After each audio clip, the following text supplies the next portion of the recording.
আরে কাকিমা, বাইরে দাঁড়িয়ে আছেন যে? এখন তো আপনাদের বিশাল ব্যাপার, বৌমা সরকারি চাকরি পেয়েছে। হ্যাঁ, ওই এখন একটু সবাই সম্মান করে আর কি। মানতেই হবে, কপাল করে এরকম একটা বৌমা পেয়েছে। হ্যাঁ মা, আমি আসছি। আর হ্যাঁ, উঠোনটা একটু ঝাড় দিয়ে রাখবেন।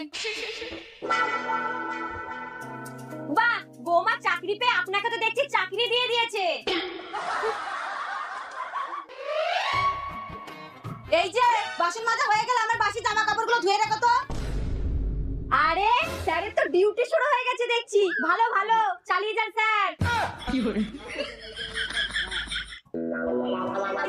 কি আর বলবো বৌমা, আগেই মনে হয় ভালো ছিলাম। আরে তোমরা এখানে বসে আড্ডা দিচ্ছ? বলি ভাত রান্না হয়েছে না হয়নি? আমি বসিয়ে দিচ্ছি। তাড়াতাড়ি। কি করি বলো তো বৌমা?